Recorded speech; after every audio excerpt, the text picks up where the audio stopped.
겠습니다. 또 너희가 내 이름으로 말미암아 모든 사람에게 미움을 받을 것이나 끝까지 견디는 자는 구원을 받으리라. 아멘. 여러분, 예루살렘 성전은 3번에 걸쳐서 건축과 증축이 되었습니다. 첫 번째 성전은 우리가 잘 알고 있는 솔로몬이 지은 성전이죠. 두 번째 성전은 바벨론에서 포로로 돌아온 이스라엘 백성들이 스룹바벨의 주도로 다시 만든 것이 2차 성전입니다. 그런데 세 번째 성전은 이두메 출신이었던 헤롯이 이 이스라엘 사람들의 환심을 사기 위해서 이 기존의 성전을 증축한 것이 바로 세 번째 성전입니다.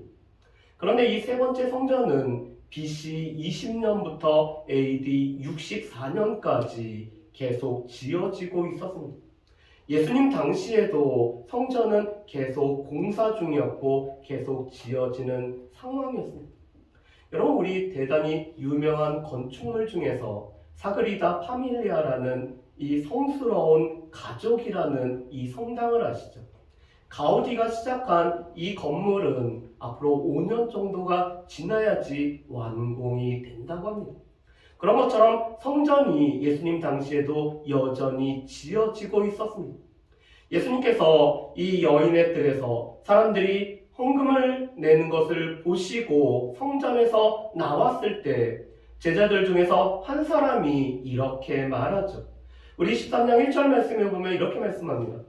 선생님이여 보소서, 이 돌들이 어떠하며 이 건물들이 어떠하니이까. 그런데 이 말씀을 오늘 이 헬라어 성경에서는 이렇게 번역합니다. 어떤 종류의 돌들인지 어떤 종류의 건물들인지 라고 이렇게 질문을 하고 있죠. 감탄을 하고 있습니다.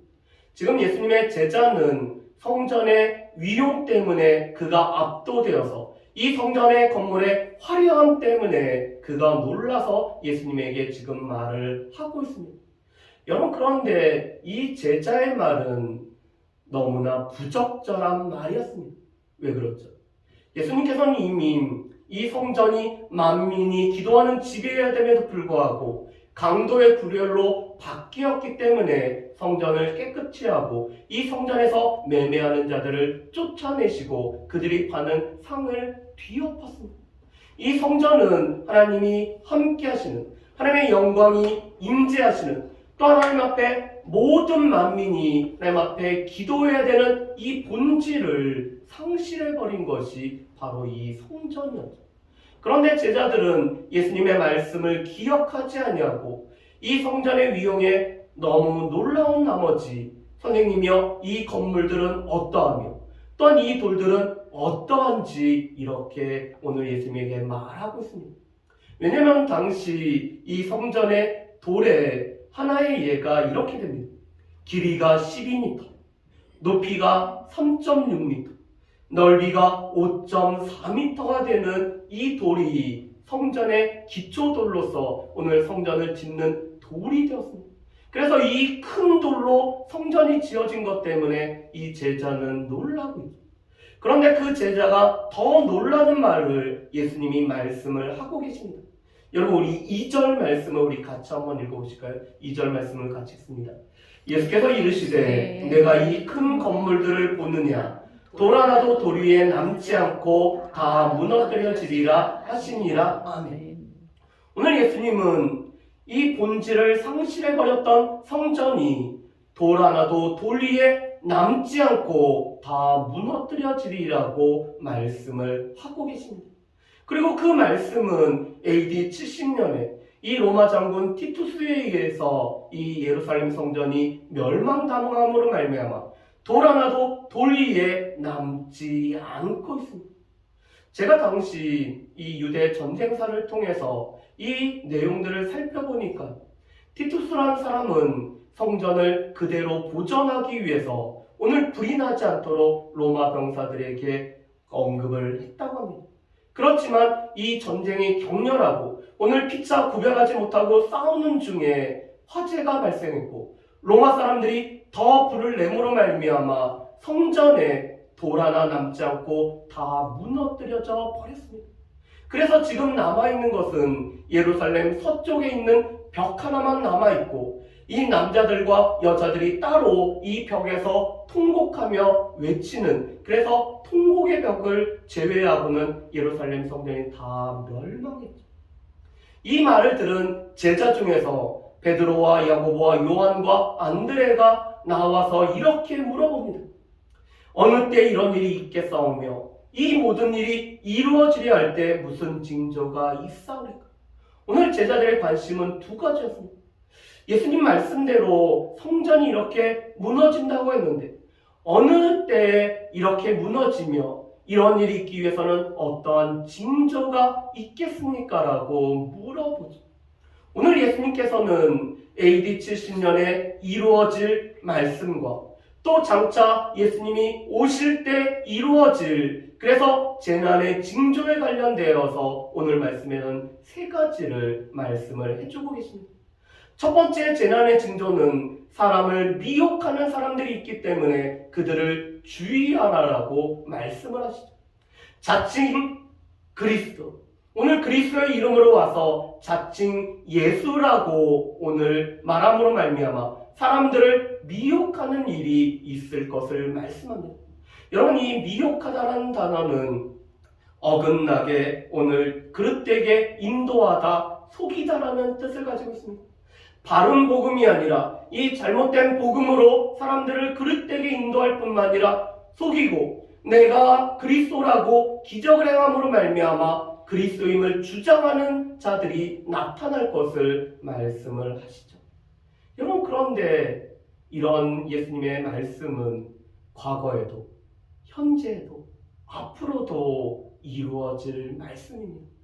2013년도 종교연구소에서 한국을 한번 이 상황을 살펴봤더니 자칭 하나님이라고 주장한 사람이 20명 정도가 됐다고 합니다. 그리고 내가 자칭 재림 예수라고 주장한 사람들이 50여 명 정도 되었다고 합니다.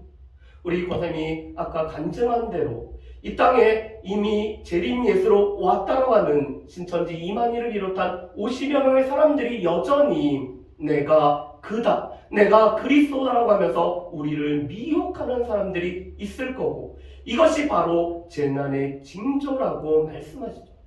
두 번째 재난의 징조는 난리와 난리의 소문이 있을 것을 말씀을 하십니다. 그런데 이 난리와 난리의 소문은 크게는 두 가지입니다. 첫 번째는 민족이 민족을, 나라가 나라를 대적하는 전쟁이 일어날 것에 관해서 말씀하시죠. 두 번째로는 자연재해로 말미암아 처처의 기근과 지진이 발생할 것을 예수님이 말씀을 하십니다. 그런데 이 난리와 난리의 소문을 듣고 우리 가운데는 난리 때문에 긴장하고 두려워하지만 오늘 예수님은 난리와 난리의 소문을 들어도 우리로 하여금 두려워하지 말라라고 말씀합니다. 왜 그럴까요? 여러분, 우리 말씀을 한번 보실까요? 우리 7절 말씀에 보면은 이렇게 말씀하십니다. 이런 일이 있어야 돼. 아직 끝은 아니니라. 여러분, 이 난리와 난리의 소문이 들려지고 이런 일이 있어야 되지만 아직 끝은 아니기 때문에 그렇습니다. 또한 영어 성경에서는 이 난리와 난리의 소문을 벌스 페인이라고 이렇게 번역을 합니다. 이 산통이 오면은, 우리 진통이 오면은 어떻죠? 한 번 진통이 오고 끝나나요? 진통이 온 다음에 또 진통이 오고 진통이 오는 것처럼 이 난리와 난리의 소문이 계속 되어질 것을 말씀하며 아직 끝이 아니기 때문에 그렇습니다. 그뿐만 아니라 8절에는 이렇게 말씀하시죠. 이는 재난의 시작이에요. 여러분, 지금 우리 가운데 들려지는 이 난리와 난리의 소문, 지금 튀르키예와 시리아에 있었던 재난과 또 우리나라에 계속 되어지는 이 산불 같은 이 재난은 지금 이 재난의 시작임을 우리에게 말씀을 하고 있습니다. 그렇기 때문에 계속 되어지고 아직 끝이 아니고 재난의 시작인 이 난리와 난리의 소문을 들으면서 우리는 두려워하지 말라라고 말씀을 하고 계십니다. 세 번째로는 오늘 예수님을 믿는 제자들이 핍박을 받는 것이 오늘 이 재난의 징조의 세 번째 모습입니다. 여러분 우리 말씀을 한번 보실까요? 우리 9절 말씀을 우리 같이 한번 읽어봤으면 좋겠습니다. 9절 말씀 같이 읽겠습니다. 너희는 스스로 조심하라. 사람들이 너희를 공회에 넘겨주겠고 너희를 회당에서 내질하겠으며 나로 말미암아 너희가 권력자들과 임금들 앞에 서리니 이는 그들에게 증거가 되려 함이라. 아멘. 여러분 지금 예수님을 믿는 제자들이 공적인 박해, 공적인 핍박을 받게 됨을 말씀합니다. 이 초대교회도 로마 황제였던 네로를 비롯한 당시 선한 황제였던 하드리누스를 비롯한 도미티안 황제를 비롯해 10번의 커다란 박해가 있었습니다. 예수님을 믿는 것 때문에 공회에 끌려가는, 이 공적기관에 끌려가는 일이 있었죠. 그뿐만 아니라 유대인 10명이 모이면 만드는 회당에서 유대인들에 의해서 예수님을 믿는 제자들이 매질을 당했습니다.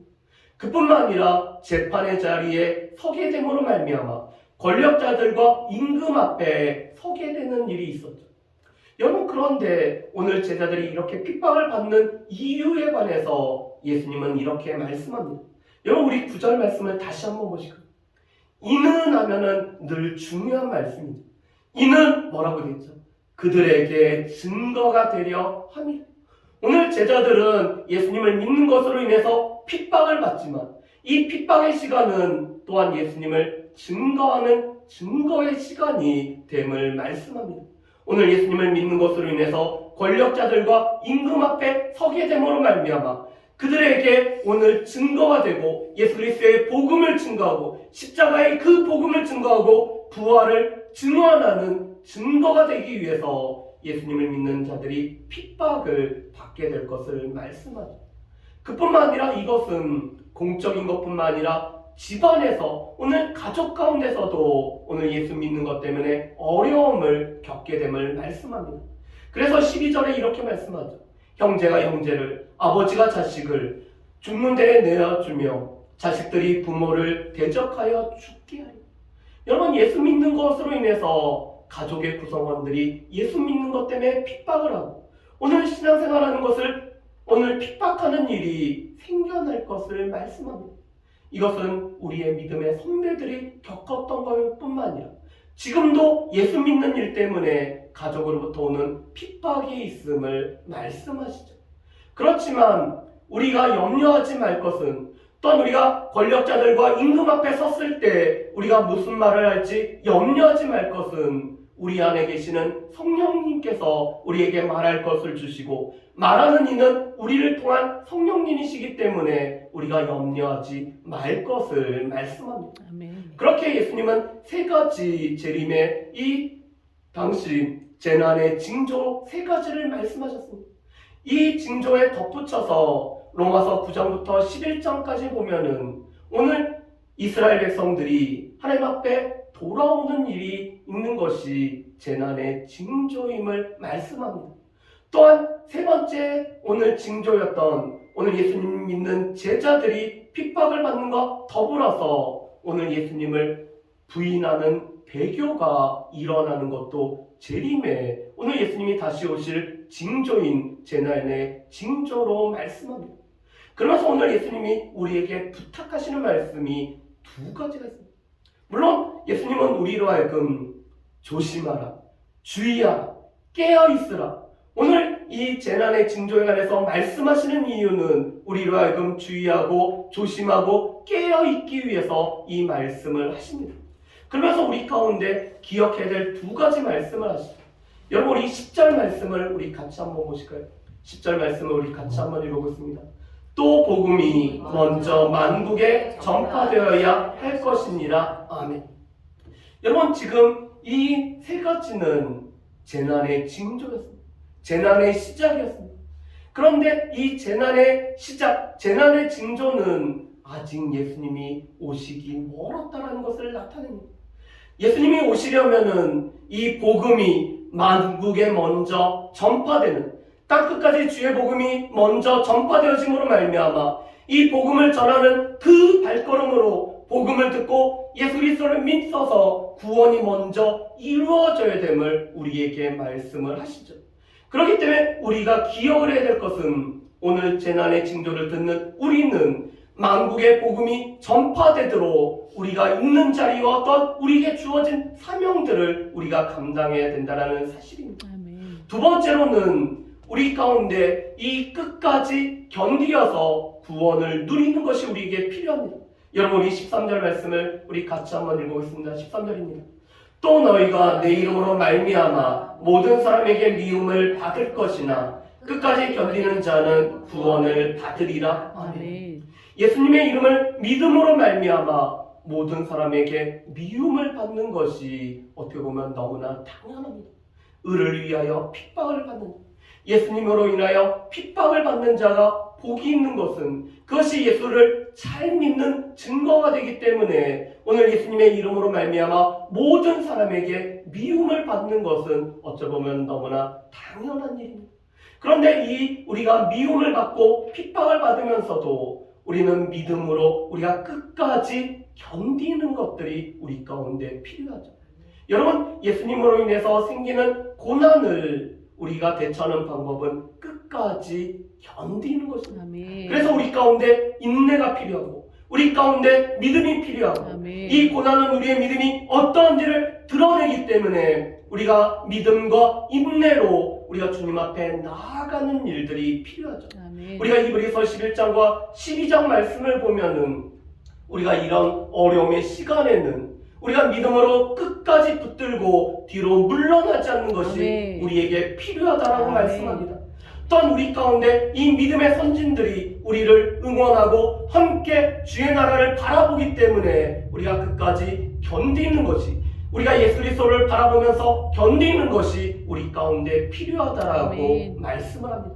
바라기는 오늘 말씀을 통해서 오늘 이 성전의 본질을 잃어버린 성전은 돌아나 또 돌 위에 남지 않고 무너지리라는 예수님의 말씀이 그대로 성취되었는데 이제는 우리의 삶을, 우리의 몸을 성전 삼고 계시는 그 하나님께서 우리가 성전의 그 본질적인 기능을 우리가 그대로 감당하고 있는지 우리 자신들을 살펴볼 뿐만 아니라 오늘 이 재난의 징조로 세 가지를 말씀하셨습니다. 자칭 그리스도가 오늘 나타나서 우리를 미혹하는데 우리는 영적인 분별력으로 미혹을 당하지 않는 일이 우리 가운데 필요하죠.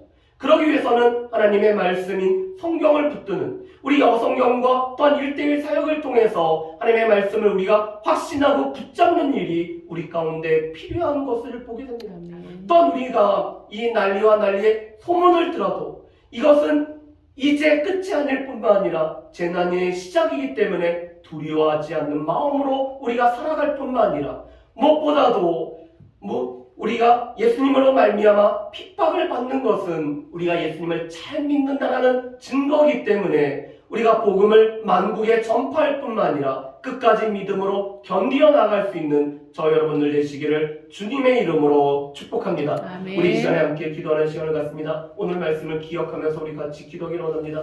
오늘 예루살렘 성전이 멸망할 거라는 이 예수님의 말씀은 그대로 AD 70년에 성취되었습니다. 오늘 이 재난의 징조를 말씀하시고 다시 오신다고 약속하신 예수님의 말씀도 우리 가운데 성취될 것입니다. 특별히 우리 가운데 영적인 분별력을 주심으로 말미암아 우리가 주의하고 깨어있을 수 있는 우리가 되게 해달라고 위해서 같이 기도하며 또한 난리의 소문을 들을 때 두려워하지 않게 하시고 무엇보다도 예수님을 믿는 믿음으로 우리가 핍박을 받을 때 우리가 예수님을 잘 믿는다라는 증거이기 때문에 우리가 끝까지 견딜 뿐만 아니라 복음을 만국에 전하는 우리가 되게 해달라고 우리 이 시간에 합심하여 우리 함께 기도 듣고 있으면 기도하겠습니다. 사랑의 복사하신 하나님 감사합니다. 오늘도 하나님 주님의 말씀을 듣게 하시면 정말로 감사합니다. 아버지 예루살렘 성전이 본질을 잃어버렸기 때문에 돌 하나도 돌 위에 남지 않고 다 무너뜨리려는 그 말씀대로 그대로 이루어졌던 것들을 보게 됩니다. 아버지 재난의 징조를 말씀하시며 내가 그라하며 내가 그리스도라고 하는 자칭 하나의 그리스도가 하는 이 땅에 가서 우리를 미혹할 것을 말씀하시는데 우리 가운데 하나님의 말씀을 붙잡고 하나님의 말씀에 바로 서 있음으로 말미암아 우리가 영적 분별력 가운데 하나에 서 있어야 될 것을 말씀하십니다. 난리의 소문을 듣지만 우리가 두려워하지 말 것이며 아버지 재난의 행위 듣지 아니고 아버지 계속되는 우리 가운데 거듭되는 하나님의 진단이기 때문에 아버지 우리가 두려워하지 말 뿐만 아니라 아버지 저 예수님의 이름으로 말미암아 핍박을 받을 때 아버지 우리 가운데 끝까지 견디는 것이 우리 가운데 필요한 것들을 보게 됩니다. 주님 바라기는 우리가 믿음으로 아버지 저 인내로 아버지 우리의 믿음의 경주를 온전히 건조함으로 말미암아 주님께서 우리 가운데 허락하신 주의 믿음의 사람의 삶을 살아갈 수 있는 우리 모두가 되어질 수 있도록 아버지는 주여 도우시오며 아버지 저 성령의 사역을 통해서 아버지 저 1대1 사역을 통해서 나는 저 오직 예수교회가 아버지 저 주의 말씀을 온전히 증거함으로 말미암아 주께서 맡겨주신 사명들을 온전히 감당할 수 있도록 역사하여 주시옵소서.